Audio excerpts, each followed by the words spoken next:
معزز سامعین کرام، حاضرین مجلس،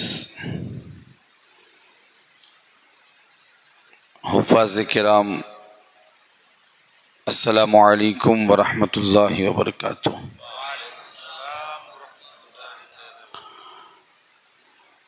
بسم اللہ الرحمن الرحیم۔ رب اشرح لی صدری ویسر لی امری واحلل عقدۃ من لسانی یفقہوا قولی۔ الحمد للہ رب العالمین، والصلاة والسلام علی سیدنا وسید الانبیاء والمرسلین وعلی آلہ واصحابہ اجمعین، اما بعد، فاعوذ باللہ من الشیطان الرجیم، بسم اللہ الرحمن الرحیم۔ ومن يطع الله والرسول فأولئك مع الذين أنعم الله عليهم من النبيين والصديقين والشهداء والصالحين وحسن أولئك رفيقا۔ صدق الله مولانا العظيم، وبلغنا رسوله النبي الأمين المكين الكريم، ونحن على ذلك لمن الشاهدين والشاكرين، والحمد لله رب العالمين۔ مولاي صل وسلم دائما أبدا على حبيبك خير الخلق كلهم، هو الحبيب الذي ترجى شفاعته لكل هول من الأهوال مقتحم۔ یا رب بالمصطفى بلغ مقاصدنا، یا رب بالمصطفى بلغ مقاصدنا، واغفر لنا ما مضى یا واسع الکرم، واغفر لنا ما مضى یا واسع الکرم۔ انتہائی عقیدت و محبت کے ساتھ اپنی عقیدت اور اپنے عقیدے کا اظہار کرتے ہوئے جس طریقے سے میں پڑھاؤں، ہدیہ درود بارگاہ رسالت مآب صلی اللہ تعالی علیہ وسلم میں پیش کریں۔ پڑھیں الصلاۃ والسلام علیک یا رسول اللہ، الصلاۃ والسلام علیک یا حبیب اللہ، وعلی آلک واصحابک یا نور اللہ، صلی اللہ تعالی علیہ وسلم۔ محترم سامعین، آج ہم اور آپ پھر ایک بار اس مسجد میں ذکر شہداء کربلا کے نام سے سجنے والی محفلوں میں، جو محرم کے پہلے ہی چاند سے نماز عصر کے بعد اس مسجد میں سجتی ہیں، اس محفل میں شریک ہے، حاضر ہے۔ اللہ رب العزت ہم سب کی حاضری کو قبول فرمائے، اور جو احباب ان محفلوں کو سجانے میں حصہ لے رہے ہیں، کوششیں کر رہے ہیں، اور بالخصوص نوجوان کہ جو صرف اور صرف اس گاؤں والوں کے لیے دین و دنیا کی اصلاح کی خاطر کوشش کر رہے ہیں، اللہ انہیں بھی اجر جزیل عطا فرمائے، ان کے لیے اور ان کے مرحومین کے لیے بھی اس محفل کو ذریعہ نجات بنائیں۔ آج میری گفتگو کا عنوان ہے شہادت کی فضیلت اور حضرت عثمان ذو النورین رضی اللہ تعالیٰ عنہ کی شہادت۔ امید کرتا ہوں کہ آپ آج کی اس گفتگو کو بغور ملاحظہ فرمائیں گے، اور شہادت کے فضائل اور اس پر میرے رب تبارک و تعالیٰ کی طرف سے جو انعامات ہے، اس حوالے سے گفتگو ملاحظہ فرماتے ہوئے اپنے اندر بھی جذبہ شہادت پیدا کرنے کی کوشش کریں گے۔ یہ اس لیے کہ جذبہ شہادت کا کسی شخص میں پیدا ہو جانا یہ اللہ رب العزت کی طرف سے اس کے لیے بہت بڑی سعادت ہے، اس لیے کہ یہ ہر ایک کو نصیب بھی نہیں ہوتا۔ کچھ ہی لوگ ہوتے ہیں جن کو اللہ چن لیتا ہے اور انہیں مقام شہادت عطا فرماتا ہے۔ یہاں تک کہ ہم نے جب سیرت پڑھی اور کتابیں پڑھیں اور بالخصوص صحابہ کرام رضوان اللہ تعالی علیہم اجمعین اور بزرگان دین کے سیرت کے اس حصے کو پڑھا جو انہوں نے اعلاء کلمت الحق کی خاطر، دین کی تشہیر کی خاطر پوری زندگی جنگوں میں نکال دیں، بلکہ جنگوں میں اپنی فوج کے قائدین بھی رہ چکے ہیں، لیکن ان کو بھی اگر موت آتی ہے تو بستر پر آتی ہیں۔ اس سے معلوم یہ ہوا کہ یہ جو مقام ہے وہ ہر ایک کو نصیب نہیں ہوتا، لیکن اگر ہر ایک کو نصیب نہیں ہوتا اس کا مطلب یہ بھی نہیں کہ کوئی شخص اس کی آرزو بھی نہ کرے۔ ہر شخص کو چاہیے کہ وہ شہادت کی آرزو رکھے، اس لیے کہ شہادت کی آرزو اگر رکھتا ہے اور اگر اس کو شہادت کی موت نہیں بھی آتی تو رب قدیر اس کی نیت کی بنیاد پر اس کو شہادت کا ثواب عطا فرماتا ہے۔ مجھے امید ہے کہ آپ گفتگو ملاحظہ فرمائیں گے اور اپنے اندر، اپنے بچوں کے اندر شہادت کا جذبہ بیدار کرنے کی کوشش کریں گے۔ میں نے جو آیت کریمہ کی تلاوت کی ہے وہ 5ویں پارے کی ایک آیت کریمہ ہے جس میں اللہ رب العزت نے اپنے ان بندوں کا ذکر کیا ہے جن پر رب تبارک و تعالی نے انعامات فرمائے ہیں۔ ان میں سب سے پہلے نبیین، دوسرے نمبر پر صدیقین اور تیسرے نمبر پر شہداء، چوتھے نمبر پر صالحین، نیکوکار لوگ۔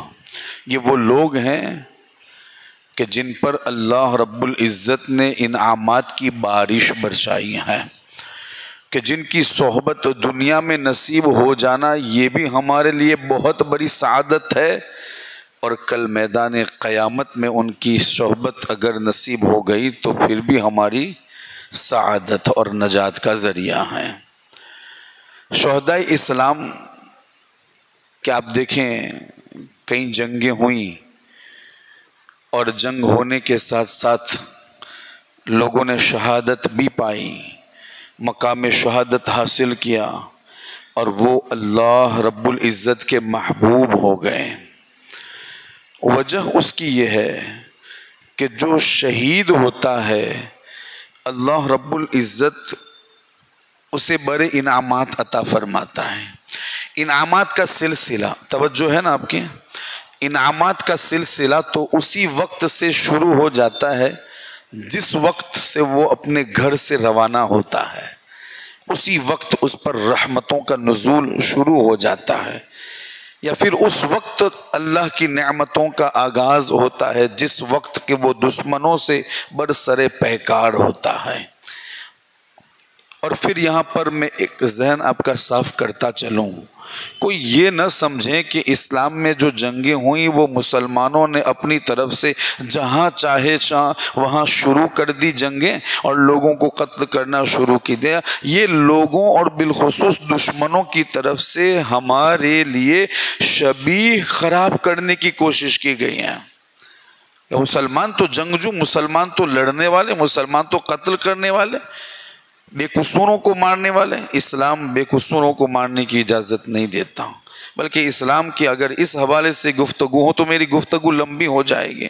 بس یہاں پر میں آپ کے ذہنوں کو صاف کرنے کی کوشش کرتا ہوں۔ ہمارے یہاں تو معاملہ یہ ہے کہ اگر جنگ پر جو فوج روانہ ہوتی تھی اگر اس وقت نبوی ہدایات کو آپ پڑھیں تو پھر ہمیں سمجھ آ جائے گا کہ اسلام میں جو جنگیں ہوئیں وہ زور زبردستی کی نہیں تھی، بلکہ خود میرے مصطفیٰ کریم جب کسی فوج لشکر کو روانہ کرتے تو آپ اس وقت ہدایت دیتے تھے ہدایت مصطفیٰ کیا تھی؟ کہ جب تم کسی جگہ جنگ کے لیے جاؤ اور جس بستی کی طرف جاؤ، اگر وہاں سے اللہ کی آواز بلند ہو وہاں جنگ نہ کرنا۔ جس طرف رخ کرو، اگر کھیتیاں ہوں، فصلیں لہلہاتی ہوں، تو اس کو تہس نہس نہ کرنا، اس کو تاراج نہ کرنا، اس کو نہ بگاڑنا۔ بچے اگر آ جائیں تو بچوں کو ہاتھ نہ لگانا، خواتین اگر آ جائیں تو خواتین کو ہاتھ نہ لگانا، بوڑھے اگر آ جائے تو پھر اسے بھی تم رعایت کرنا، رحم کا سلسلہ جاری رکھنا۔ ہاں، جب وہاں پر پہنچو تو سب سے پہلے انہیں اسلام کی دعوت دینا۔ اگر وہ قبول کر لیتا ہے تو نور علی نور، اور اگر وہ قبول نہیں کرتا تو پھر تم ان سے کہنا کہ پھر تم ٹیکس دینے کے لیے تیار ہو جاؤ اور ہماری ماتحتی میں اب زندگی گزارو۔ اگر وہ راضی ہو جاتا ہے تو ٹھیک، اسی کو ذمہ کافر بھی کہتے ہیں، اور اگر وہ راضی نہیں ہوتا تو پھر اب ان سے جنگ کے لیے تیار ہو جاؤ۔ تو پھر یہ ہے اسلام کی ہدایت۔ بلکہ میں اسلام کے رحم و کرم کے حوالے سے جو ہدایت ہے وہ بتاؤں۔ اسلام جب جانوروں پر ہمیں ظلم کرنے کی اجازت نہیں دیتا، وہ اسلام ہمیں انسانوں کو قتل کرنے کی اجازت کہاں سے دے گا؟ بلکہ رحم و کرم کا جو سلسلہ ہے جانوروں کے تعلق سے، تو اسلام کہتا ہے کہ جب تم کوئی جانور پالتے ہو تو اپنے گھر میں بندھے ہوئے جانور کو دین میں 70 مرتبہ دانہ دکھاؤ تاکہ وہ کھا لے، اس لیے کہ اگر انسان بھوکا ہے تو وہ تو مانگ سکتا ہے، جانور مانگ نہیں سکتا۔ یہ اسلام کی ہدایات ہے۔ تو پھر ہم اپنے ذہنوں کو صاف کرتے چلیں کہ یہ جو جنگیں ہوئیں اور جو شہادت کے جو واقعات ہے، اس کا مطلب یہ کوئی نہ سمجھے کہ اسلام میں صرف جہاد ہے۔ جہاد کب ہوا وہ بھی آپ دیکھیں، اس تاریخ کو پڑھیں اور ہمارے بزرگان دین کی کتابوں کو پڑھنے کی کوشش کریں تو آپ کا بھی ذہن صاف ہوگا۔ اور ہمارے اسکولوں میں آج ہمارے بچوں کا جو ذہن خراب کیا جا رہا ہے، ہمارے بچوں کا ذہن بھی بالکل صاف و شفاف ہو جائے گا۔ یاد رکھیں، مقام شہادت ایک ایسا مقام ہے کہ جب اللہ رب العزت کسی کو عطا کر دیتا ہے تو اس بندے کی دنیا بھی سنور جاتی ہے اور آخرت بھی سنور جاتی ہے۔ میں سب سے پہلے قرآن سناؤں، قرآن پڑھوں کہ قرآن نے شہیدوں کے بارے میں کیا کہا ہے۔ قرآن کے دوسرے پارے میں دوسرے صفحے پر میرا مولا ارشاد فرماتا ہے وَلَا تَقُولُوا لِمَنْ يُقْتَلُ فِي سَبِيلِ اللَّهِ أَمْوَاتٌ بَلْ أَحْيَاءٌ وَلَكِنْ لَا تَشْعُرُونَ، کہ جو راہ خدا میں اعلاء کلمت الحق کی خاطر لڑتے ہوئے شہید ہو جائے تو پھر تم انہیں مردہ نہ کہو، وہ تو زندہ ہے۔ بَلْ أَحْيَاءٌ وَلَكِنْ لَا تَشْعُرُونَ، لیکن تمہیں ان کی زندگی کا شعور نہیں ہے۔ اب یہاں اندازہ لگائیں، وہ زندہ ہے، وہ اس دنیا سے رخصت ہو گئے، لیکن پھر بھی رب قدیر فرماتا ہے تم انہیں زندہ کہو، مردہ نہ کہو۔ بلکہ میرے رب نے تو چوتھے پارے میں یہاں تک ارشاد فرمایا وَلَا تَحْسَبَنَّ الَّذِينَ قُتِلُوا فِي سَبِيلِ اللَّهِ أَمْوَاتًا بَلْ أَحْيَاءٌ عِندَ رَبِّهِمْ يُرْزَقُونَ فَرِحِينَ بِمَا آتَاهُمُ اللَّهُ مِنْ فَضْلِهِ۔ قرآن اعلان کر رہا ہے، بلکہ کہنا تو بہت بڑی بات ہے، کہنا تو ہے ہی نہیں، پھر آگے قرآن کہتا ہے کہنا تو کہنا، بلکہ ان کے متعلق گمان بھی نہیں کرنا کہ وہ مردہ ہے، بلکہ وہ تو زندہ ہے۔ اور سب سے بڑا کرم یہ ہے کہ وہ زندہ ہے اور اپنے رب سے رزق بھی حاصل کرتے ہیں۔ اور پھر آقا اس کی تشریح کے حوالے سے پھر فرماتے ہیں کہ جو شہید ہوتے ہیں وہ آنکھیں بند دنیا میں کرتے ہیں اور ان کی آنکھیں جنت میں کھلا کرتی ہیں، بلکہ ان کا معاملہ یہ ہے کہ وہ جنت میں پہنچ جاتے ہیں، اور جب جنت میں پہنچتے ہیں تو سبز پرندوں کے قالب میں ان کی روحوں کو ڈال دیا جاتا ہے، پھر وہ پرندے جہاں چاہے اڑتے ہیں۔ پھر جب وقت آ جاتا ہے تو سونے کی قندیلوں میں آ کر اپنا بسیرا کرتے ہیں۔ یہ شہیدوں کا مقام، انہیں مردہ بھی نہیں کہنا، انہیں بلکہ کہنا تو بڑی بات ہے، گمان بھی نہیں کرنا کہ یہ مردہ ہے، وہ مردہ نہیں ہے بلکہ وہ زندہ ہے۔ ہماری نظریں دیکھ رہی ہیں کہ وہ کٹ رہا ہے، ہماری نظریں دیکھ رہی ہیں کہ اس کو چھلنی کیا جا رہا ہے، ہماری نظریں دیکھ رہی ہیں کہ اس پر تیر برس رہے ہیں، ہماری نظریں دیکھ رہی ہیں کہ گلا کٹ چکا ہے، ہماری نظریں دیکھ رہی ہیں کہ اس کا ہاتھ بھی کاٹا گیا ہے، اس کے پیٹ میں بھی تلوار ماری گئی، اس کی گردن پر تلوار ماری گئی، یہ ہماری نظروں کے سامنے ہوتا ہے۔ بلکہ میں تو آپ کو یوں کہوں کہ جب وہ شہید ہوتا ہے تو پھر ہم خود اس کا جنازہ بھی پڑھتے ہیں اور ہم خود اس کو اپنے آپ اپنے ہاتھوں سے اس کو سپرد خاک بھی کرتے ہیں، بلکہ ان کو قبر میں اتارتے ہیں، قبر کے حوالے کرتے ہیں۔ تو پھر ہم یہ سمجھے کہ وہ تو چلے گئے، جیسے عام مومن دنیا سے رخصت ہوتا ہے اور اس کے لیے جو قبر کی تیاریاں کی جاتی ہے ویسے اس کے لیے بھی ہوتا ہے، بلکہ ہماری نظروں کے سامنے ہوتا ہے۔ تو پھر ہم یہ کہیں کہ وہ تو دنیا سے رخصت ہو گئے، لیکن قرآن کہتا ہے کہ ہاں وہ دنیا سے رخصت تو ہوئے ہیں لیکن پھر بھی وہ زندہ ہے، پھر بھی وہ زندہ ہے۔ تم مردہ نہ کہو، بلکہ تم گمان بھی نہ کرو کہ وہ مردہ ہے، ان کا جانا تو کیا ہے، آنکھ بند کرتے ہیں پھر اللہ رب العزت انہیں ایک الگ سے زندگی عطا فرماتا ہے کہ پھر یہاں مٹتے ہیں وہاں آباد ہو جاتے ہیں، اور پھر اللہ رب العزت ان پر کرم فرماتا ہے کہ وہ جنت میں بسیرا کرتے ہیں۔ آنکھوں کے سامنے رخصت ہو گئے پھر بھی انہیں مردہ نہیں کہنا، یہ کتنا بڑا انعام ہے، کتنا بڑا انعام ہے رب قدیر کی طرف سے کہ وہ اعلاء کلمت الحق کی خاطر نکلا تھا اور اس نے اتنے نیزے اور برچھیوں کے گھاؤ سہے اور پھر وہ اس دنیا سے رخصت ہوا، پھر بھی قرآن کہتا ہے خبردار مردہ نہ کہنا۔ تو پھر کیا کہے، کہا وہ زندہ ہے، وہ زندہ ہے۔ اب سوال یہ پیدا ہوتا ہے پھر جب وہ زندہ ہے تو پھر اس کی بیوہ کے ساتھ نکاح کیوں ہوتا ہے؟ جب وہ زندہ ہے تو اس کا ترکہ تقسیم کیوں ہوتا ہے؟ تو پھر یاد رکھیں بات دراصل یہ ہے کہ چونکہ ہمارے یہاں جو فقہ کے احکام لاگو ہوتے ہیں وہ ظاہری حال پر لاگو ہوتے ہیں، اور پھر دوسری وجہ یہ بھی ہے کہ جب کوئی نئی چیز مل جاتی ہے تو پرانی چیزوں کو تقسیم کر دیا جاتا ہے۔ جب بندہ شہید ہو کر دنیا سے رخصت ہوتا ہے تو ہم کہتے ہیں اس کی بیواؤں سے نکاح کیوں کیا جاتا ہے جبکہ وہ زندہ ہے؟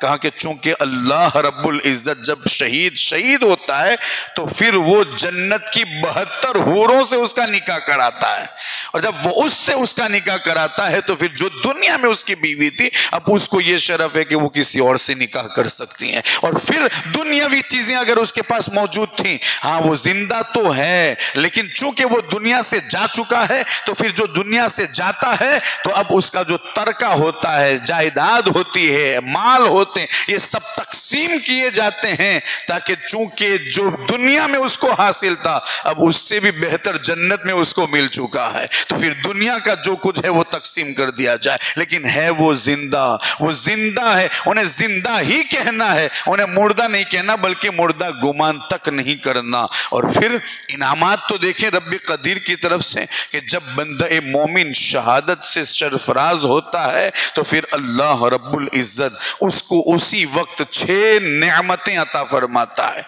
عند اللہ لہو 6 خصال عند اللہ یغفروں، سب سے پہلی جو بشارت ہوتی ہیں وہ اس کے لیے مغفرت کی ہوتی ہے کہ جب بندہ مومن شہادت سے سرفراز ہوتا ہے ادھر اس کو گھاؤ لگتا ہے اور گھاؤ لگنے سے جو خون بہتا ہے، کہا کہ اب اس کا خون تو بہ رہا ہوتا ہے لیکن فضیلت کا یہ عالم ہے کہ خون کا قطرہ زمین پر گرنے سے پہلے ہی اس کے سارے گناہ معاف ہو جاتے ہیں۔ یغفروں، اس کے گناہ معاف کر دیے جاتے ہیں، اس کی بخشش کر دی جاتی ہیں، اللہ رب العزت کی طرف سے اس کو پروانہ ملتا ہے۔ پھر کہا جب وہ شہید ہوتا ہے یرا مقعدہ فی الجنہ، کہ وہ جنت میں اپنا ٹھکانہ اسی وقت دیکھ لیتا ہے، اس کا ٹھکانہ جنت میں کہاں ہے وہ اسی وقت دیکھ لیتا ہے۔ وَيُجَارُ مِنْ عَذَابِ الْقَبْرِ، کہ جب بندہ مومن شہادت سے سرفراز ہوتا ہے تو پھر اللہ رب العزت کی طرف سے انعام یہ ہوتا ہے وہ عذاب قبر سے محفوظ ہو جاتا ہے، عذاب قبر سے محفوظ ہو جاتا ہے۔ اور عذاب قبر کے حوالے سے کہ دیکھو مٹی کی فطرت ہے بندے کے جسم کو کھا جانا، بلکہ لکڑیوں کو کھا جانا، جسموں کو کھا جانا، یہ کس کی فطرت ہے؟ یہ مٹی کی فطرت ہے، لیکن اللہ کے کچھ بندے ایسے ہیں جن پر مٹی کے حوالے سے یہ بتایا گیا کہ تمہیں جب وہ جسم تمہارے اندر آ جائے تو تمہیں ان کا جسم نہیں کھانا. جسم تو بڑی بات ہے، ان کے کفن کو بھی داغدار نہیں کرنا. اور ایسا دیکھا گیا ہے، عذاب قبر سے محفوظ ہو جاتا ہے. بلکہ رب کا کرم یہ ہوتا ہے کہ اللہ رب العزت کے فضل سے اللہ رب العزت اس کے جسم کو بھی محفوظ فرما دیتا ہے. وَيَأْمَنُوا من فزع الاکبر. اور جس وقت کے لوگ بڑی گھبراہٹ میں مبتلا ہوں گے، قیامت کا دن ہوگا، لوگ ایک دوسرے سے دور بھاگ رہے ہوں گے، گھبراہٹ بے چینی میں مبتلا ہوں گے. اب کیا ہوگا، اب کیا ہوگا؟ اللہ رب العزت جب شہید ہوتا ہے تو اللہ رب العزت اسے یہ بشارت دیتا ہے، جس وقت لوگ گھبرائیں گے تمہیں اس وقت سکون ہی سکون میسر آئے گا. وَيَأْمَنُ، تمہیں امان ہوگا، تمہیں سکون نصیب ہوگا جس وقت کے لوگ گھبرا رہے ہوں گے. پھر اللہ کے رسول صلی اللہ تعالی علیہ وسلم ارشاد فرماتے ہیں کہ جب شہید ہوتا ہے تو اس کو اس وقت ایک انعام یہ بھی دیا جاتا ہے کہ اس کا نکاح جنت کی 72 حوروں سے کر دیا جاتا ہے.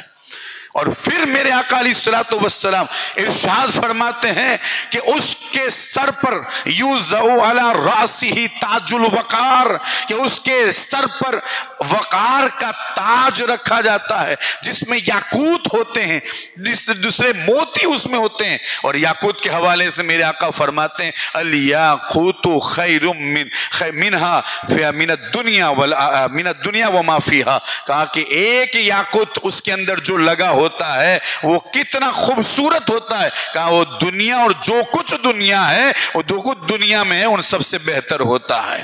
اور آخری جو فضیلت اس کو نصیب ہوتی ہے، کہا جو شہید مقام شہادت حاصل کرتا ہے اللہ رب العزت اس کی شہادت کے صدقے میں 70 یا 80 لوگوں کو جنت میں داخل فرمائے گا. اس کی وجہ سے، کیوں؟ اس نے تکلیفیں برداشت کی ہیں، اس نے برداشت کیا ہے سب کچھ، اس نے صبر سے کام لیا ہے. تو ظاہر سی بات ہے جو جنگ میں پہنچا ہے، جو شہید ہوا ہے، اس کے اپنے بھی تو گھر میں ہے، اولاد بھی تو ہے، اس کے رشتہ دار اور اقربا بھی تو ہے. کہا کہ وہ جو صبر کرتا ہے میدان جنگ میں اور اپنے گھاؤ پر صبر کرتا ہے، مصیبتوں کو جھیلتا ہے، تلواروں کو اور تیروں کی چھلنی ہونے کے حوالے سے وہ برداشت کرتا ہے، اس صبر کی وجہ سے رب قدیر اس کے گھر والوں کو بھی معاف فرما دیتا ہے اور ان کی بھی بخشش فرما دیتا ہے. وہ شہید میدان قیامت میں اپنے رب سے کہے گا اے اللہ تو میرے گھر والوں کی بھی مغفرت فرما. اللہ رب العزت 70 لوگوں کی مغفرت فرما دے گا. اور یہ 70 تو سمجھانے کے لیے، ورنہ رب کی رحمت اس سے بھی بڑی ہے کہ جس بندے نے اس کے دین کی خاطر، اس کی رضا کی خاطر جان دی ہو اور وہ بندہ اپنے رب سے کہے. اگر کوئی بندہ جب دنیا میں کسی عالم کو وضو کرا دے اور وہ کہے گا کہ میں نے تم کو وضو کرایا تھا تو پھر میری بخشش ہو جائے، میری سفارش ہو جائے، اب وہ سفارش کرے گا تو اس کی سفارش رب قدیر قبول فرمائے گا. تو یہ تو شہید ہے، شہید کہ جس پر رب قدیر پہلے بھی محبت کے اور رحمتوں کا نزول فرماتا تھا، اور پھر آج بھی اگر وہ اس کے سامنے یہ کہے تو 70 کیا میرا رب چاہے تو ہزاروں کو ایک لفظ پر بخشش فرما دے، ہزاروں کو بخش دے اور اپنی رحمت سے نواز دے. تو جو شہید ہوتا ہے رب قدیر اسے بڑے بڑے انعامات عطا فرماتا ہے. اور ایک روایت میں تو یہ آتا ہے کہ جب وہ شہید شہادت کے مقام سے سرفراز ہوتا ہے تو پھر اللہ رب العزت اس کو ایمان کا زیور پہناتا ہے، ایمان کا زیور اور ایمان کا لباس اس کو پہناتا ہے. حالانکہ وہ مومن ہی ہوتا ہے لیکن یہ اس کا اعجاز ہے اللہ رب العزت کی طرف سے. یہی وجہ ہے کہ ہمارے بزرگان دین اکثر شہادت کی تمنا کیا کرتے تھے. اور آج اس مجلس میں ہم کو بھی یہی سبق حاصل کرنا ہے کہ ہمیں بھی شہادت کے جذبے کو اپنے اندر پیدا کرنا ہے. شہادت اگر ہمارے مقدر میں ہوگی تو وہ ہمیں ضرور ملے گی، اور اگر نہ بھی ملی اور فطری موت بستر پر آئی تو آرزو کی بنیاد پر رب قدیر ہمیں بھی شہیدوں میں اٹھائے گا. اور پھر یہ بھی کیا کم ہے کہ شہیدوں کے غلام بنا کر ہمیں جنت میں داخل فرما دے. لیکن جذبہ تو اپنے اندر پیدا ہونا چاہیے کہ جب جب دین کو ہماری ضرورت پڑے، اعلاء کلمت الحق کی خاطر جب نکلنا پڑے، تو پھر نہ ہم آؤ دیکھیں، نہ تاؤ دیکھیں، نہ پیچھے دیکھیں، نہ گھر بار دیکھیں، بلکہ پھر ہم اللہ کی رضا کی خاطر نکل پڑے۔ زندگی دی ہوئی اسی کی تھی، حق تو یہ ہے کہ حق ادا نہ ہوا۔ زندگی دی ہوئی اسی کی تھی، حق تو یہ ہے کہ حق ادا نہ ہوا۔ اپنے اندر جذبہ شہادت جب بیدار کرنے کی کوشش کر، یہ بہت بڑا مقام ہے۔ پھر میں آپ کو بتاؤں حضرت، اب میں ان لوگوں کی بات کر رہا ہوں کہ جنہوں نے اللہ رب العزت کی بارگاہ میں دعائیں مانگی ہیں، اپنی دعاؤں میں اس دعا کو شامل کیا ہے کہ اللہ تو ہمیں شہادت کی موت عطا فرما۔ خلیفہ دوم امیر المؤمنین حضرت سیدنا عمر فاروق رضی اللہ تعالیٰ عنہ جب دعا فرماتے تھے، ان کی ایک دعا یہ ضرور ہوتی، اللہم ارزقنی شہادتا فی سبیلک وجعل موتی فی بلد رسولک، اے اللہ تو مجھے شہادت، تیری راہ میں شہادت کی موت نصیب فرما۔ کون؟ خلیفہ دوم حضرت عمر فاروق رضی اللہ تعالی، جو قطعی جنتی ہے، جنہوں نے قرآن کی زبان سے بھی جنت حاصل کی اور مصطفیٰ کریم کی زبان سے بھی جنت کا پروانہ حاصل کیا، کہ جن کو اللہ کے رسول نے دنیا ہی میں بتایا عمر تم جنتی ہو، اور یقیناً وہ جنتی ہے، لیکن معاملہ یہ ہے کہ وہ اپنے مصلی پر جب بیٹھے ہیں اور جب اپنے رب سے مناجات کرتے ہیں اور دعائیں مانگتے ہیں، تو ایک دعا یہ بھی شامل ہوتی ہے کہ اے اللہ تیری راہ میں مجھے شہادت عطا فرما، اور پھر وہ شہادت بھی کہاں مانگ رہے ہیں؟ کہا وجعل موتی فی بلد رسولک، پھر یہ کرم فرما کہ مجھے موت بھی آئے تو تیرے محبوب کے شہر میں موت آئے، مجھے موت بھی آئے تو تیرے محبوب کے شہر میں آئے۔ آج ہم دعا کرتے نا کہ یار جا رہا ہوں مدینہ، دعا کرو کہ وہیں مٹی نصیب ہو جائے، اور ہم اپنی دعاؤں میں بھی عشق کو شامل کرتے ہیں، یا اللہ جب غسل دیا جائے تو مدینے کا پانی نصیب کر، اور جب مٹی ڈالی جائے تو جنت البقیع کی مٹی نصیب فرما۔ تو یہ تو ہمارے صحابہ کرام کی طرف سے ملا ہوا تحفہ ہے، انہوں نے بھی آرزو کی ہے ہم مریں گے تو شہر نبی میں مریں گے، اور پھر یہی ہوا، انہوں نے جو مانگا تھا رب قدیر نے انہیں عطا فرمایا۔ اگر جذبہ شہادت کے اعتبار سے اگر میں روایتیں پیش کروں تو پھر بڑی کتابیں پڑھی ہیں کہ بڑے تو بڑے چھوٹوں نے بھی جذبہ شہادت کے حوالے سے اپنی بیداری کا ثبوت دیا ہے۔ ایک صحابی، چھوٹے صحابی، جب غزوہ بدر کے موقع پر میرے مصطفیٰ کریم سپاہیوں کو نکال رہے تھے صحابہ کرام کے حوالے سے، تو کچھ لوگوں کو دیکھا گیا کہ حضور نے اس وقت دیکھا کہ کون لڑنے کے قابل ہے، تو جو بڑے تھے ان کو الگ کیے، جو چھوٹے تھے ان کو کہا کہ آپ گھر چلے جاؤ۔ ایسے وقت میں جو منظر کشی کی گئی ہے کتابوں کے اندر وہ یہ کہ کچھ لوگ جو چھوٹے تھے وہ اپنے پنجوں کے بل کھڑے ہونے کی کوشش کرتے تھے تاکہ حضور انہیں بڑا سمجھ کر اندر شامل فرما لے، یہاں تک کہ کشتی بھی کی ہے، کشتی، یا رسول اللہ مجھے کم نہ سمجھیے، اللہ نے مجھے بڑی طاقت دی ہے۔ تو پھر روایت میں یہ بھی آیا ہے کہ پھر ان کو وہاں پر جانچا گیا، آزمایا گیا، اور وہاں پر کشتی کر کے دیکھا گیا، تو پھر انہوں نے اس بات کا اظہار کیا کہ الحمدللہ ہم دیکھنے میں چھوٹے ہیں لیکن رب قدیر نے ہمت بڑی عطا فرمائی ہے۔ حضور نے ان کو اپنے لشکر میں شامل فرما لیا، یہاں تک کہ معاذ اور معوذ کون تھے؟ یہ حضرت افرا کے بیٹے تھے جو چھوٹے تھے، بلکہ عبد الرحمن بن عوف کہتے ہیں کہ جب صف میں کھڑے تھے تو میں بھی کھڑا تھا، میرے ارد گرد میں نے دیکھا تو ادھر بھی چھوٹا بچہ اور ادھر بھی چھوٹا بچہ، معاذ اور معوذ۔ میں سوچا کہ جنگ میں تو اگل بگل میں کوئی مضبوط آدمی ہونا چاہیے، ابھی سوچ رہا تھا کہ جنگ میں تو اگل بگل میں کوئی مضبوط آدمی ہونا چاہیے، ادھر بھی کم سین ہے ادھر بھی کم سین ہے۔ ابھی یہ سوچ رہے تھے کہ ان بچوں نے پوچھا کہ چچا ابو جہل کو جانتے ہو؟ ابو جہل کو جانتے ہو؟ کہا کیا کام ہے؟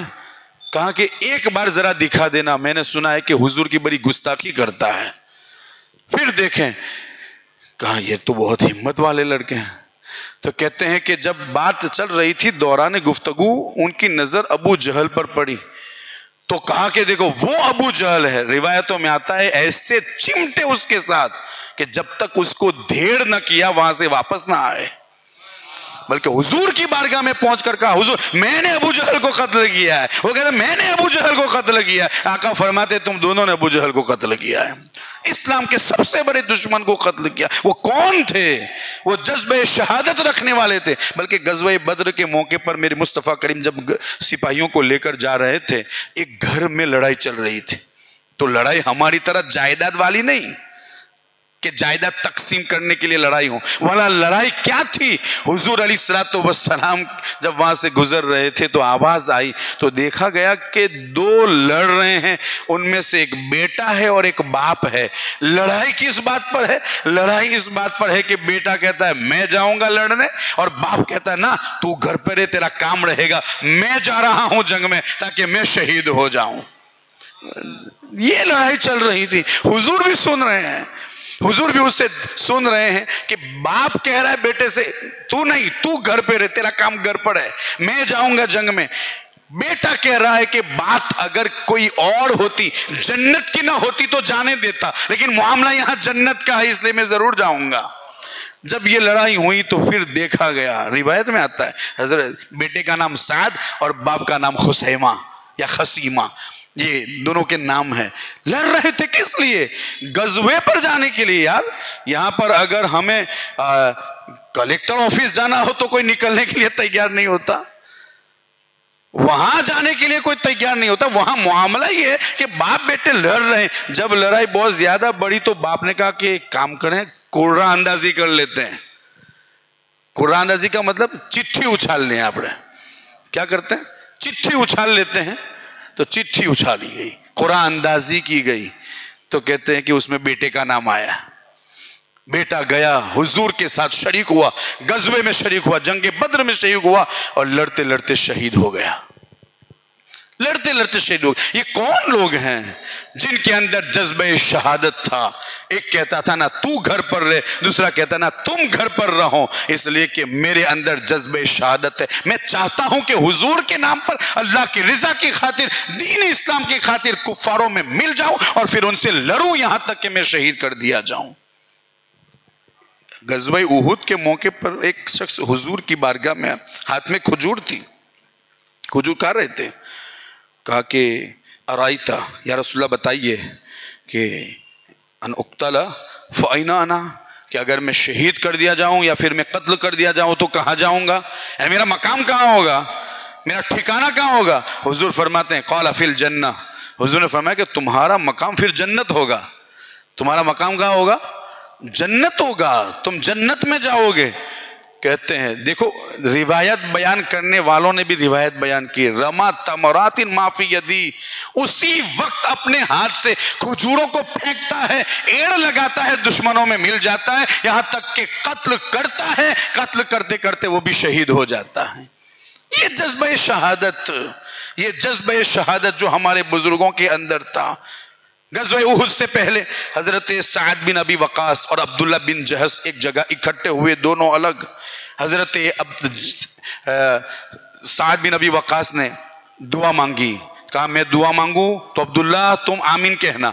انہوں نے دعا مانگی کہ اللہ کل جب لڑائی ہو تو سب سے بڑا طاقتور دشمن ہو اس کو میرے سامنے بھیج تاکہ میں اس کو قتل کر دوں.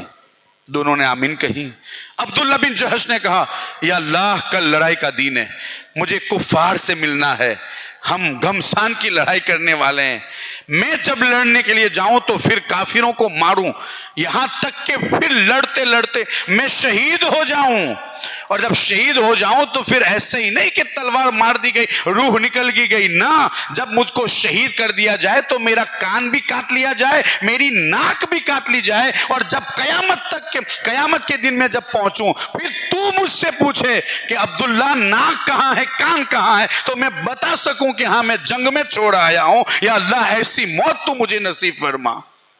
یہ جذبہ شہادت دیکھے تو صحیح. پھر جب غزوہ احد ہوا تو حضرت سعد بن ابی وقاص خود کہتے ہیں عبداللہ نے جو دعا مانگی تھی قبول ہو گئی. جب آپ شہید کر دیے گئے تو آپ کے کان کو بھی کاٹ لیا گیا تھا اور آپ کی ناک کو بھی کاٹ دیا، یعنی مسلا کر دیا گیا تھا. جب میں وہاں سے گزرا تو میں نے دیکھا تو کہا عبداللہ تم نے مجھ سے بہتر دعا مانگی تھی جو اللہ نے تمہارے حق میں قبول فرما لی. مجھ سے بہتر دعا مانگی تھی. بڑے بڑے بہادروں نے دعا مانگی کہ اللہ تو مجھے شہادت کا جذبہ عطا فرما. بڑے بڑے بزرگوں نے دعا مانگی کہ شہادت کا جذبہ عطا فرما. بلکہ وہ بزرگ، میں ان بزرگوں کی بات کروں کہ جو مدرسے میں پڑھتے، حضرت عبداللہ بن مبارک کیا کرتے تھے؟ 4 مہینے پڑھتے تھے، 4 مہینے تجارت کرتے تھے، 4 مہینے جنگ میں جاتے تھے. 4 مہینے پڑھتے تھے یعنی حدیثیں لیتے تھے، 4 مہینے تجارت کرتے تھے، اور 4 مہینے کہاں جاتے تھے؟ جنگ میں جاتے تھے، تاکہ تینوں کام ہو جائیں. وہ پڑھتے تھے، علم حاصل کرتے تھے، یہ بھی ہو جائے. وہ تجارت کرتے تاکہ عالموں کے کام آئے، یہ بھی ہو جائے. اور پھر جنگ میں جا کر اسلام کی خدمت کرنا، جو جنگ کے میدانوں میں ہے اس سے بھی وہ مشرف ہو جائے. یہ ان کا معاملہ تھا. بلکہ سرکار غوث اعظم رضی اللہ تعالیٰ عنہ کے شاگرد، ان کے شاگردوں میں جہاں بہت سارے علماء اور مجتہد پیدا ہوئے، وہیں پر بہت سارے میدان کے غازی بھی پیدا ہوئے جن کو شہادت سے سرفراز کیا گیا ہے. بلکہ حضور کے دور کی ایک بات کروں، ایک روایت پیش کروں. حضرت سعد رضی اللہ تعالیٰ، سعد الاسود ان کا نام ہے. یہ وہ صحابی ہیں کہ جنہوں نے حضور کی بارگاہ میں جا کر کہا کہ یا رسول اللہ میرا نکاح کرا دیجئے، کیونکہ سانولا رنگ ہونے کی وجہ سے کوئی نکاح نہیں کرتا. ایک ایسا ہی واقعہ حضرت جلیبیب کا ہے جو میں آپ کے گاؤں میں بہت پہلے بتا چکا ہوں، اور ایک ہے سعد الاسود کا واقعہ. یہ دونوں واقعے الگ الگ ہیں. یہاں پر حضور سے خود وہ کہتے ہیں کہ میرا نکاح کرا دیجئے. حضرت جلیبیب سے حضور خود کہتے ہیں جلیبیب تم نکاح کیوں نہیں کر لیتے. دونوں میں یہ الگ الگ روایت ہے. تو سعد نے کہا یا رسول اللہ میرا نکاح کرا دیجئے. تو انہوں نے کہا ٹھیک ہے میں تمہارا بندوبست کرتا ہوں. کہا جاؤ عمر بن وہب ثقفی کے یہاں جاؤ اور کہو کہ میں نے، یعنی کہ رسول اللہ صلی اللہ تعالیٰ علیہ وسلم نے آپ کی بیٹی کا نکاح میرے ساتھ کرانے کے لیے کہا ہے. جب وہاں پر پہنچے، چونکہ روایت لمبی ہے اختصار کے ساتھ کہوں، جب وہاں پر پہنچے پیغام پہنچایا. عمر بن وہب ثقفی اس وقت نیا نیا اسلام لائے تھے، وہ تردد میں پڑ گئے. پھر یہاں تک کہ آپ نے کچھ گفتگو کی تو حضرت سعد وہاں سے نکل آئے. گویا کہ وہ مایوس ہو گئے تھے شاید کہ آپ یہاں پر بھی میرا رشتہ ہونے والا نہیں ہے. لیکن بیٹی نے کہا اب دیکھے تو صحیح رشتہ بھیجنے والا کون ہے؟ حضور نے میرا رشتہ بھیجا ہے نا. تو پھر آپ جائیے ان سے کہیے کہ مجھے یہ رشتہ منظور ہے، یہ رشتہ مجھے منظور ہے، آپ جائیے. جب بیٹی راضی ہوں کہ وہ بھی پیچھے جو ہٹے تھے وہ اس لیے کہ کہیں بیٹی منظور نہ کرے، لیکن جب بیٹی ہی راضی ہو گئی، عمر بن وہب دوڑتے ہوئے حضور کی بارگاہ میں پہنچے. جب حضور کی بارگاہ میں پہنچے کہا یا رسول اللہ یہ معاملہ تھا. کہا آپ نے میرا پیغام لوٹایا؟ کہا کہ نہیں یا رسول اللہ معاملہ یہ تھا، حقیقت یہ تھی. یہاں تک کہ آپ حضرت سعد سے کہتے سعد میں نے عمر بن وہب ثقفی کی بیٹی سے تمہارا نکاح کر دیا، میں نے عمر کی بیٹی سے تمہارا نکاح کر دیا. حضرت سعد خوش. اب وہ جا رہے بازار پہنچے کہ وہ اپنی دلہن کے لیے کچھ تحفہ و تحائف خریدے تاکہ وہ اس کو کچھ دے، کچھ عطا کریں. ابھی کچھ خریدنے کا ارادہ ہی کر رہے تھے کہ رسول اللہ کا ندا دینے لگا کہ اے سپاہیوں، اے لشکر اسلام کے سپاہیوں، چلو جنگ کے لیے تیار ہونا ہے، اس لیے کہ غزوے پر نکلنا ہے. جب یہ آواز حضرت سعد پر پڑی، یہ آواز حضرت سعد تک پہنچی، تو حضرت سعد نے جو دلہن کے لیے تحفے خریدنے تھے آپ اس کو روک دیا. یہاں تک کہ جو پیسے آپ کے پاس موجود تھے آپ نے نیزہ خریدا، گھوڑا خریدا اور امامہ خریدا اور جنگ کی طرف روانہ ہو گئے. بھائی اتنی امنگوں کے بعد شادی نکی ہوئی تھی. شادی بیاہ خوشی کا موقع ہوتا ہے نا، اور جب نہ مل رہی ہوں اور پھر ملے تو، اور وہ رشتہ کرانے والے خود مصطفیٰ کریم ہو تو یہ تو بہت بڑا انعام تھا ان کے لیے. لیکن جب دلہن کے لیے تحفہ و تحائف خریدنے کے لیے جاتے ہیں تو آپ خود دیکھتے ہیں کہ رسول اللہ کا منادی آواز دے رہا ہے آؤ ہمیں غزوے پر نکلنا ہے، تو تحفے سائٹ پر رہتے ہیں. بلکہ روایت میں آتا ہے کہ آپ تو گھر بھی نہیں جاتے، وہیں سے سواری خریدی، نیزہ خریدا، امامہ سر پر باندھا. اس سے پہلے آپ نے ایسی تیاری کبھی نہیں کی تھی، اور سانولے رنگ کے تھے تو ہر ایک ان کو پہچانتا تھا. تو روایتوں میں آتا ہے کہ وہیں سے جنگ کے لیے تیار ہو گئے. کسی نے آپ کو نہیں پہچانا کہ یہ سعد الاسود ہے, کسی نے نہیں. لیکن ایک مرتبہ جب تلوار چلا رہے تھے تو چونکہ حضور تو ہم سے بڑی محبت کرنے والے ہیں, وہ تو جانتے ہیں نا کہ الطاف کون ہے, غلام رسول کون ہے, حضور تو پہچان لیتے ہیں نا. تو حضور جب انہوں نے ہاتھ اٹھایا تو جب ہاتھ پر نظر پڑی تو دیکھیں کہ آپ کی جلد کا رنگ دیکھ کر میرے مصطفیٰ کریم نے ان کو پہچان لیا اور کہا سعد سعد. لیکن چونکہ لڑنے میں اتنے مست تھے کہ انہوں نے آواز نہ سنی, لڑ رہے تھے اور لڑتے لڑتے شہید ہو گئے. جب جنگ ختم ہو گئی حضور خود نکلے تلاش کرنے کے لیے, حضرت سعد کے پاس پہنچتے ہیں, یہاں تک کہ حضور ان کے سر کو اپنی گود مبارک میں لے لیتے ہیں اور انہیں لے کر بیٹھتے ہیں. یہ کتنا خوبصورت منظر ہوگا کہ ایک شہید کا سر مصطفیٰ کریم کے قدموں میں رکھا ہوا ہے,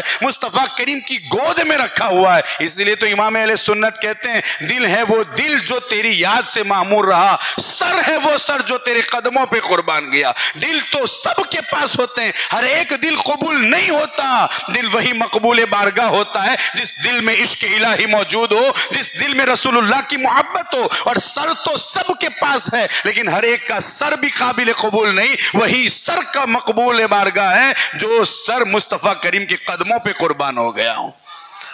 حضور علیہ السلام نے اپنے گود میں ان کو لیا اور لے کر آپ نے لوگوں کو بلایا اور کہا کہ جاؤ عمر بن وہب ثقفی سے کہنا کہ آپ اپنی بیٹی کا نکاح وقت آنے پر کسی اور سے کرا دیں, اس لیے کہ سعد نے تو جنت کی حور سے نکاح کر لیا ہے. سعد نے تو جنتی حور سے نکاح کر لیا ہے. اللہ رب العزت نے اس سے بہتر خوبصورت لڑکی اس کو عطا فرما دی ہے. یہ جذبہ شہادت ہے, یہ جذبہ شہادت ہے. اب اس قوم کو کیا کہا جائے کہ جو شہادت تو بہت بڑی بات ہے, جو نماز کے لیے بھی اپنا ٹائم نکالنے کے لیے تیار نہیں. میں تو یہ بارہا آپ کے سامنے بولتا ہوں, آپ تو الحمدللہ نماز کے لیے آتے ہیں, لیکن اگر کمزوری ہے آپ میں نماز نہ پڑھنے کی تو خدا را اس کو دور کیجئے. جو قوم نماز نہیں پڑھتی وہ قوم دوسری اور ڈیوٹی کبھی اچھی طریقے سے انجام نہیں دے سکتی. نماز کی پابندی کرنا, نماز کے لیے وقت دینا. جب نماز کے لیے وقت نہیں دے سکیں گے, اور کتنا وقت دینا ہے, پورے 24 گھنٹے میں 1.5 گھنٹہ. اگر اتنا بھی ہمیں اللہ کے لیے نہیں ہو سکتا ہم سے, تو پھر آپ کس قوم سے امید لگا سکتے ہیں اور کتنے بڑے کام کی امید لگا سکتے ہیں. نمازوں کی پابندی کیجئے. ہم میں سے کئی لوگ ایسے ہیں کہ جنہوں نے کئی ٹائم سے قرآن نہیں اٹھایا. کیوں؟ قرآن کو ٹائم دینے کے لیے آپ کے پاس وقت نہیں ہے, قرآن کی تلاوت کے لیے وقت نہیں ہے. جو قوم قرآن نہیں اٹھاتی وہ آگے کون سی ترقی کر سکتی ہے؟ ان کا تو معاملہ یہ تھا کہ جنگ میں ہو یا گھر میں ہو, نماز کی پابندی بھی کرنی ہے اور قرآن کی تلاوت بھی کرنی ہے. آج ہمارے لیے اس میں ایک سبق ہے کہ ہم اللہ کی رضا کے لیے, ہم پر اللہ نے جو احکامات عائد کیے ہیں اس کے پابند ہو جائیں. جو ڈیوٹیاں اللہ نے دی ہے ہم اس کو اچھی طرح نبھانے کی کوشش کریں. اسی میں ہماری کامیابی ہے. وہ تو اس دنیا سے رخصت ہو گئے, انہوں نے تو اپنا بہت کچھ کر لیا, اپنے رب کو راضی کر لیا, یہاں تک کہ رب نے کلام پاک میں ارشاد فرمایا, اور وہ بھی سچے کلام کے اندر ارشاد فرمایا, اولئک علی ھدی من ربہم واولئک ھم المفلحون. اولئک علیہم صلوات من ربہم ورحمہ واولئک ھم المہتدون. تو پھر دوسری جگہ فرمایا رضی اللہ عنہم ورضوا عنہ, کہ اللہ ان سے راضی ہو گئے, یہ اللہ سے راضی ہو گئے. جذبہ شہادت, رب کی خاطر وقت دینا, اس جذبے کو اپنے اندر پیدا کرنے کی کوشش کریں. ہمارے بزرگان دین جو جذبہ شہادت کے لیے دعا مانگ رہے تھے, اس کی وجہ یہی ہے کہ جب بندہ مومن شہادت کے اس مقام سے سرفراز ہوتا ہے تو پھر حالت یہ ہوتی ہے کہ اللہ ان سے راضی ہوتا ہے اور وہ اللہ کا محبوب ہوتا ہے. انہی شہادتوں میں کئی شہادتیں ایسی ہیں جو بڑی مشہور ہوئیں. اس میں امام علی مقام کی شہادت کتنی مشہور ہوئی. اچھا, امام علی مقام کی جو شہادت ہوئی اس سے پہلے آپ نے جو خطبہ دیا تھا اپنے جانثاروں کے سامنے, اور ان جانثاروں نے اس خطبے کو سن کر جو جذبے کا اظہار کیا تھا وہ آپ نے سنا ہوگا, اور اگر نہیں سنا ہے تو 1-2 جھلک میں آپ کے سامنے پیش کر دوں. رات کے وقت امام علی مقام نے سب کو جمع کیا اور جمع کرنے کے بعد کہا، اللہ کی تعریف بیان کی، آپ نے جو کچھ ان کی اصلاح کرنے دی کی، اور کہا کہ یہ لوگ میرے خون کے پیاسے ہیں، مجھے شہید کرنا چاہتے ہیں، تم نکل جاؤ۔ اور اختلاف روایت کے مطابق اگر نہیں نکل سکتے میرے سامنے، چراغ بجھا دو، اندھیرے میں نکل جانا، واللہ میں نہ قیامت میں شکایت کروں گا نہ دنیا میں تمہاری شکایت کروں گا، نکل جاؤ، یہ میرے خون کے پیاسے۔ یا اولاد عقیل، تمہارے لیے مسلم کا قتل ہونا یہی کافی ہے، تم بھی چلے جاؤ۔ جب یہ خطبہ اپنے لوگوں کے سامنے ارشاد فرمایا تو اس وقت لوگوں نے کیا کہا تھا؟ حضرت عباس علم بردار کرے ہوئے کہ حضور کیا ہم آپ کو راستے میں چھوڑنے کے لیے آپ کے ساتھ آئے تھے؟ ایسا ہرگز نہیں ہو سکتا کہ ہمارے جسموں میں جان باقی ہو اور آپ کے جسم پر کوئی آنچ بھی آنے پائے۔ جانشاروں میں کھڑے ہوتے ہیں، حضرت مسلم بن اوسجہ اسدی رضی اللہ تعالیٰ عنہ کھڑے ہوتے ہیں، کہا آپ کیا بات کر رہے ہیں کہ ہم آپ کو چھوڑ کر اپنے گھروں کو روانہ ہو جائیں؟ اگر جانا ہی ہوتا تو آپ کے ساتھ آنے کی ضرورت کیا تھی؟ اس وقت قسم کھا کر آپ کہتے ہیں کہ امام سنو، میں ان کے ساتھ نیزے سے لڑوں گا یہاں تک کہ میرا نیزہ ان کے سینے میں ٹوٹ جائے، پھر میں تلوار سے لڑوں گا یہاں تک کہ اس کا قبضہ میری مٹھی میں رہے، اور اگر میرے پاس کوئی ہتھیار نہ ہو تو میں پتھر مار مار کر ان سے لڑوں گا اور آپ کے نام پر میں شہید ہو جاؤں گا۔ اس وقت جانثار ہوتے ہیں اور جذبہ شہادت کا اظہار کرتے ہیں۔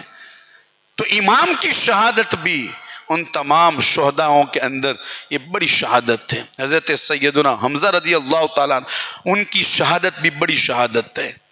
حضرت عثمان ذو النورین، اور مجھے انہی کی شہادت کے بارے میں کچھ باتیں بتانی ہیں، آخری گفتگو ہے، چند لمحے باقی ہیں، ذرا اس کو ملاحظہ فرمائیں کہ وہ شہادتیں ہیں جن کے بڑے چرچے ہوئے، بلکہ ان کی شہادت سے پہلے ہی حضور علیہ الصلوۃ والسلام نے ان کو شہید کہہ دیا تھا۔ اب خود کہتے ہیں کہ ایک مرتبہ ہم کوہ صبیر پر موجود تھے، میں ابو بکر عمر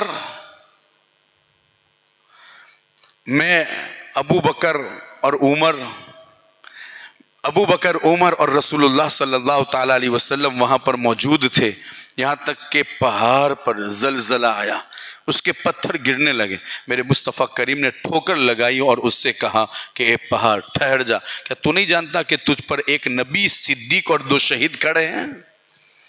2 شہید، حضرت عمر فاروق اور حضرت عثمان ذو النورین، اور کئی احادیث سے ان کو معلوم ہو چکا تھا کہ آپ کو شہید کر دیا جائے گا، یہاں تک کہ حضور نے فرمایا تھا اللہ رب العزت تمہیں ایک قمیص پہنائے گا، حضرت عثمان ذو النورین سے میرے مصطفیٰ کریم نے فرمایا تمہیں ایک قمیص پہنائے گا۔ یہ قمیص کیا تھی؟ کوئی کپڑا نہیں تھا جو پہنا دیا جائے، یہ قمیص کا مطلب تھا تمہیں خلیفہ بنائے گا، اور پھر اس قمیص کو اتارنے کے لیے لوگ زبردستی کریں گے۔ عثمان جب یہ وقت آ جائے تو تم برداشت کرنا، صبر کرنا، لیکن یہ قمیص اترنے نہ دینا۔ انہیں اس وقت بھی معلوم ہو چکا تھا کہ میری موت جو ہوگی وہ شہادت کی موت ہوگی، یہاں تک کہ آپ کا کل 12 سال سے اوپر کا جو دور حکومت گزرا، شروع کے جو 6 سال تھے اس میں بڑی آسانیاں رہیں، آسائشیں رہیں اور کوئی فتنہ نہیں، اس کے بعد فتنوں کا آغاز ہوا، یہاں تک کہ آپ کی شہادت سے پہلے اس روئے زمین پر فتین لوگ پیدا ہوئے، اور جنہوں نے یہ اسباب بنائے کہ حضرت عثمان ذو النورین کو شہید کر دیا جائے۔ مصری بلوائی کہ جنہوں نے بڑا سر اونچا کیا تاکہ حضرت عثمان ذو النورین سے یہ خلافت لے لیں اور وہ اپنا من چاہا کوئی خلیفہ بنا لیں یا کوئی امیر بنا لیں، تو چونکہ حضرت عثمان ذو النورین کو تو نصیحت تھی، ہدایت تھی، حضور نے منع کیا تھا، انہوں نے اس کو تسلیم نہ کیا، یہاں تک کہ آپ کے گھر کا محاصرہ ہو گیا۔ محاصرہ یعنی آپ کے گھر کو دشمنوں نے گھیر لیا۔ کتنے دن تک؟ 2-3 دن تک نہیں، 10 دن تک نہیں، 40 اور دوسری روایت کے مطابق 50 دن تک آپ کے گھر کو گھیر لیا گیا، یہاں تک کہ پانی بھی نہیں جا سکتا تھا اور دانا بھی نہیں جا سکتا تھا۔ یہ حالت تھی، اس قدر دردناک شہادت ہوئی ہیں آپ کی۔ جب آپ کے گھر کو گھیر لیا گیا تو مولا کائنات حضرت عثمان ذو النورین سے جو بڑی محبت فرماتے تھے، آپ اس وقت عبداللہ ابن عمر وغیرہ دوسرے انصار کی جماعت کے ساتھ اپنے گھر سے نکلے، ذوالفقار لے کر، سر پہ امامہ سجا کر، لوگوں کو دھکا دیتے ہوئے حضرت عثمان کے پاس پہنچے اور کہا کہ عثمان، باہر جو سچویشن ہے یہ ایک ایسی سچویشن ہے، آپ اگر اس میں چاہو تو حکم دے سکتے ہو تاکہ ہم ان سے جنگ کریں، اور اگر آپ اجازت دیتے ہو تو ان مصری بلوائیوں اور فتین لوگوں کو بھگانا ہمارے لیے کوئی بہت بڑی بات نہ ہوگی، ہم آپ کی طرف سے اشارہ چاہتے ہیں۔ لیکن روایتوں میں آتا ہے حضرت عثمان سب سے زیادہ نرم مزاج تھے، سب سے زیادہ نرم مزاج۔ حضرت امیر معاویہ رضی اللہ تعالیٰ عنہ نے کہلا بھیجا کہ امیر المؤمنین اگر آپ اجازت دے تو میں ایک فوج بھیجتا ہوں جو ان سے برسر پیکار ہوگی اور ان کو وہاں سے بھگائے گی، ان کا بھگانا کوئی مشکل کام نہیں ہے۔ حضرت عثمان ذو النورین نے منع کیا، اور منع کیا تو ذرا اندازہ لگائیں کس محبت سے، کہاں تم لوگ لڑنے مرنے کی بات کرتے ہو، میں اس کی اجازت نہیں دیتا، میں اپنا سر تو کٹا سکتا ہوں، مدینے کی گلیوں میں کسی کا خون بہے یہ عثمان کو پسند نہیں ہے۔ حالانکہ امیر المؤمنین تھے، ان کے پاس طاقت تھی، اور جن کے ہاتھ کے نیچے مولا کائنات جیسا بہادر ہو تو اس وقت مصری بلوائیوں کو بھگانا کوئی بڑا کام تھا؟ انہوں نے خود کہا تھا اگر آپ اجازت دیں، حضرت زبیر موجود ہو تو اس وقت، لیکن انہوں نے منع کیا، میں نہیں چاہتا مدینے کی گلیوں کے اندر پچھنا لگوانے کے برابر بھی خون بہے، عثمان کو یہ پسند نہیں ہے۔ اور آپ کو یہ بھی کہا تھا کہ چونکہ یہ مصری بلوائی آپ کو شہید کر دیں گے، آپ ایک کام کیجئے، مدینہ چھوڑ کر آپ دوسری جگہ چلے جائیں۔ کہا کیا بات کر رہے ہو، کس میں یہ طاقت ہے کہ پھر وہ شہر نبی چھوڑے اور برداشت کر سکے؟ میں حضور کے شہر کو چھوڑنا پسند نہیں کرتا، یہاں تک کہ آپ سے بات چیت گفتگو ہوئی تاکہ کوئی معاملہ آسانی کا ہو جائے، لیکن آپ نے اس کو تسلیم نہ کیا، یہاں تک کہ آپ نے روک دیا سب کو، کوئی قتل کی بات نہیں کرے گا، کوئی میرے یہاں سے نکلنے کی بات نہیں کرے گا۔ حضرت امیر معاویہ نے کہا تھا حضور ہمارے یہاں آ جائے، ہم آپ کی حفاظت کریں گے، آپ نے منع کیا تھا، میں مروں گا تو مدینے ہی میں مروں گا، میری موت ہوگی تو مدینے کے اندر ہوگی۔ یہاں تک کہ مصری بلوائیوں نے، اب جب آپ کی شہادت کا جو دن تھا وہ جب قریب آیا تو جمعہ کا دن تھا، اس سے پہلے جب مولا کائنات کو پتہ چلا، مولا کائنات نے دروازے پر اپنے وقت کے دو بڑے بہادر بیٹوں کو کھڑا کر دیا، ایک کا نام حضرت امام حسن مجتبی، ایک کا نام امام علی مقام امام حسین، اور کہا کہ دیکھو امیر المؤمنین اندر ہے، تم یہی کھڑے رہو، کوئی شخص اندر نہ جانے پائے۔ اور جب وہ وہاں پر کھڑے تھے تو واقعی میں کسی میں ہمت نہ ہوئی، دشمن اگر ان کے گھر گیا بھی ہے گھر کے اندر تو پیچھے سے دیوال پھاند کر گیا ہے، اور وہاں جا کر حضرت عثمان ذو النورین کو شہید کیا۔